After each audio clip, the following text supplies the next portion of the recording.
అండి అందరూ ఎలా ఉన్నారు? బాగున్నారా? రెండో రోజు పూజ ఈ విధంగా చేసుకున్నాను నేను. కార్తీక మాసం రెండో రోజు పూజ అనమాట. పొద్దున్నే 3కి లేసి గుమ్మం ముందు, బయట తులసమ్మ దగ్గర ఇల్లు, వాకిలి అంతా ఊడ్చుకొని, తుడిచేసుకొని, స్నానం చేసి వచ్చేసి, ఆ తర్వాత గుమ్మాల ముందు ముగ్గు పెట్టేసుకొని, తులసమ్మ దగ్గర అన్ని ముగ్గులు పెట్టేసుకొని, మళ్ళీ తర్వాత గుమ్మం ముందు అగరబత్తి పెట్టుకొని, తులసమ్మ దగ్గర దీపం పెట్టేసుకున్నా అండి. తులసి గట్టు దగ్గర దీపం పెట్టేసుకొని, ముందు తులసమ్మ దగ్గర ఈ నెల మొత్తం తులసమ్మ దగ్గర ముందు చేసుకోవాలంట. కానీ నాకు ఎలా కుదిరితే అలా చేస్తున్నా అండి. అలా అని కాకుండా ముందు తులసమ్మ దగ్గర అని కాదు, ముందు దేవుడి దగ్గరనే కాదు, ఎలాగో వీలైతే అలా చేస్తున్నా అండి. కానీ ఫస్ట్ తులసమ్మ దగ్గర అంటారు కానీ ఏమో ఇంగా నాకు మామూలు రోజులలో కూడా ఒక్కోసారి ముందు గడపకు తులసమ్మ చేసుకొని తర్వాత ఇంట్లోకొస్తా. ఇప్పుడు కూడా అలానే అవుతుంది. ఎట్లా వీలవుతే అట్లా. కాకపోతే దీపం అయితే పొద్దున్నే పెట్టుకుంటున్నా అండి. చక్కగా పూజలు తొందరగా అవుతుంది. మన పని కూడా అవుతుంది. మనకు కూడా ప్రశాంతంగా ఉంటుందనమాట. ఇది ఎంతమంది ఫాలో అవుతున్నారు? ఎంతమందికి ఇలా ప్రశాంతత ఉంటుందో ఒకసారి చిన్న కామెంట్ చేయండి. కానీ చక్కగా చాలా బావుంటుందండి. ఈరోజు రెండో రోజు పూజ అయితే కంప్లీట్ చేసేసుకున్నా. చామంతి పూలు లేవు. ఏదో ఉన్న పూలతో పూజ చేశాను. కానీ ఏదో ఒక మూల చామంతి పూలు లేవు, గురువారం గదా అని ఆలోచించాననమాట. గురువారం నాకు శుక్రవారం, గురువారం, శనివారం ఫుల్లుగా ఉంటాయి పూలు. ఈ రోజు మాత్రం ఇంట్లో కింద తెచ్చుకున్న పూలు పెట్టుకుంటా. కానీ సర్లే ఏదో ఒకటి గదా అని చెప్పేసి పిండి దీపాలండి గుడికి. ఆ దీపాలు 2 రోజు మట్టి దీపాలు తీసుకెళ్తే అయిపోతున్నాయి అని చెప్పేసి కొన్ని పిండి దీపాలు ఈరోజు నుంచి చేసుకొని పోతున్నా. శివాలయంలోకి వెంకటేశ్వర స్వామికి కదా అక్కడికి ఇక్కడికి 2 పిండి దీపాలు చేసి పెట్టేసుకున్నా.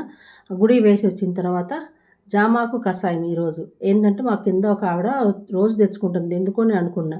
ఈరోజు గుడి నుంచి వచ్చేటప్పుడు ఆవిడ మాతో పాటు లిఫ్ట్ ఎక్కింది. దేనికండి అని అడిగితే నొప్పులకై బాగా పనిచేస్తుందమ్మా అంటే టీవీలో చూపిస్తుంది కదా ఏమాత్రం నిజమోనని నేను అనుకుంటున్నాను. లేదమ్మా బాగా పనిచేస్తుంది. నాకు డాక్టరే చెప్పాడు. నేను వారం 10 రోజుల నుంచి వాడుతున్నా. కాస్త బెటర్ ఇది తాగాక అనింది. అది కూడా ఈ చెట్టుది 2, 3, 4 చెట్లు ఉన్నాయండి. ఈ చెట్టుదే తీసుకోండి. అక్కడ అదెందుకో అంత మంచిగా లేవనింది. అంటే ఇందులో కూడా ఉంటాయండి అంటే ఏమమ్మో తెలీదు. అక్కడ వాడితే నాకు సరిగ్గా లేదు. ఇది మంచిగుంది. టేస్ట్ కూడా బావుందనింది. సర్లే అని చెప్పేసి ఆవిడ చెప్పాక ఆవిడతో కూడా మళ్ళీ దిగి వెళ్ళిపోయి 4 ఇగుర్లు తెచ్చేసుకొని నీళ్ళు మరిగేటప్పుడు శుభ్రంగా కడిగేసి సన్నగా కట్ చేసుకొని వేసేసుకున్నా. అంటే అవి మరుగుతుంటే రాత్రి అన్నం మిగిలిందని చెప్పేసి కాస్త ఉప్పు నీళ్ళు పోసి పెట్టేసాను రాత్రి. పొద్దున్న లేసి ఉల్లిపాయలు, పచ్చిమిరపకాయలు, పెరుగేసి కలిపి పెట్టేసాను. ఎవరైనా నచ్చితే తింటారులే కదా అని. అది పెట్టేసుకొని రాగిపిండి దోసకండి. రాత్రి రాగులు నిన్న పొద్దున్న నానబెట్టాను. రాగులు, మినపప్పు రాత్రి రుబ్బి పెట్టుకున్నా. కానీ రుబ్బినట్టే మనం ఫ్రిడ్జ్‌లో పెట్టుకోవాలి. ఎందుకంటే సజ్జ దోస కానీ, జొన్న దోస అయినా ఏదైనా మనకు రుబ్బి పెట్టుకున్న వెంటనే ఫ్రిడ్జ్‌లో పెట్టుకుంటే మనకు పుల్లగా అయిపోకుండా ఉంటే పొంగిపోతది. పొంగిపోవడం పక్కకు పెట్టండి. పుల్లగా అయిపోతది తొందరగా. నేను మర్చిపోయాను. రాత్రి రుబ్బేసి డబ్బాలో పోసి పక్కకు పెట్టానని గుర్తులేదు. పొద్దున నేను 3కి లేచే లోపల పైకొచ్చింది పిండి. అమ్మో! పుల్లగా అయిపోయి ఉంటుందని తీసి ఫ్రిడ్జ్‌లో పెట్టేసాను. కానీ పుల్లగానే అయిందండి కొంచెము. మళ్ళీ తర్వాత కొద్దిగా తీసి ఇప్పుడు వరకు దోసమైన ఏసి పెట్టేసుకొని మిగతాది దక్కింది రేపు పొద్దునకి ఉంటది కదా! ఫ్రిడ్జ్‌లో పెట్టేద్దాం. లేదంటే పుల్లగా అయిపోతే అస్సలు తినలేము. దోస పోసిన గానీ ఒకలాంటి కలర్ వచ్చేస్తది. మాడిపోయినట్టు వస్తది. అంత అంత ఇదిగా ఉంటదనమాట. అందుకని చెప్పేసి పిండి ఫ్రిడ్జ్‌లో పెట్టేసుకుందాం అది. ఇప్పటి వరకు తీసుకొని నేనైతే పచ్చడి దానికి దోసకి పచ్చడి మాత్రం పుట్నాల పప్పు, ఉల్లిపాయ పచ్చడి చేస్తున్నా అండి. ముందుగా పుట్నాల పప్పు, జీలకర్ర కాస్త ఏసేసుకొని మెత్తగా రుబ్బుకుందాం పొడిలాగా. మెత్తగా పుట్నాల పప్పు ఎలా రుబ్బుకుంటే ఉప్పేసి మంచిగా మెత్తగా రుబ్బుకొని వచ్చేసి అది బాగా మెత్తగా అయిన తర్వాత పచ్చి కొబ్బరి ఏసేసి అది కూడా మెత్తగా రుబ్బుకుంటే ఈ విధంగా అయితది. అన్నీ ఒకసారి ఏస్తే మనకు పుట్నాలు మెదగవు ముక్కలు ముక్కలుగా ఉంటది బాగోదు. అందుకని ఇలా ఏసుకుంటున్నా.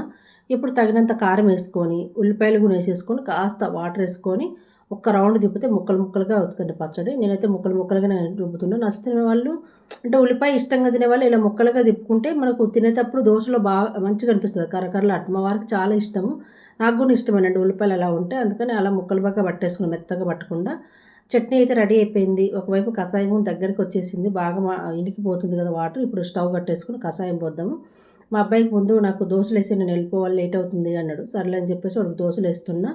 ఒకవైపు కషాయం కూడా అవుతుందంటే వాడికి దోసలేసి ఇచ్చేస్తే వాడు వెళ్తాడు కదా అని చెప్పేసి దోస పోసాననమాట. ఇప్పుడు దోస పోసుకున్నాం కదా! స్టవ్ కట్టేసుకొని కషాయం వడగట్టేసేసి మా వారికి, మా అబ్బాయికి పోసి ఇచ్చేద్దాము. మా అబ్బాయి ఏంటంటే నేను దోసతో పాటు తాగేస్తాను. నాకు ముందు పోయకు నాకు టైం అవుతుందనండి మా వారికి ఇచ్చేసాను. మా వారు తాగుతుంటారు. కానీ ఇది తాగినప్పుడండి మనకు టీ కూడా తాగాలనిపించదు. బావుంది కానీ ఒగరొగరుగా ఉంటుంది. పర్వాలేదులెండి అలవాటు చేసుకుంటాం. అంటే మనకు ఈ టాబ్లెట్‌లేసుకొని నొప్పులతో బాధపడేదానికంటే ఇలాంటివి తగ్గితే మంచిదే గదా! ఏమో ఆవిడైతే బాగా పనిచేస్తుందమ్మా అని చెప్పారు. ట్రై చేద్దాం. ఏదో ఒకటి ట్రై చేద్దాం. అది తెలిసిందే. అంటే వాడారన్నాక కొంచెం ధైర్యం వస్తుంది. ఎవరు వాడలేదు టీవీలో చూసామనుకో, అది నిజమో కాదో అన్నట్టు భయం ఉంటది కదా! ఆవిడ వాడిందన్నాక కాస్త ధైర్యం వచ్చేసి నేనైతే తీసుకొచ్చానబ్బా! మా అబ్బాయికైతే టైం అవుతుందంటే వాడికి కొంచెం ఈరోజు ఎక్కువ వద్దమ్మా కొద్దిగా పొయ్యి అన్నాడని చెప్పానమాట. వాడికి కొంచెం అది కషాయం పోసి ఇచ్చేసి 2 దోసలు వేసిచ్చాను. వాడు తింటున్నాడు. తర్వాత నేను తాగేసాను. ప్లీజ్ అబ్బా! నచ్చితే లైక్ చేయండి, షేర్ చేయండి. మీరు కూడా జామాకు కషాయం ఎంతమంది తాగారో కామెంట్ చేయండి.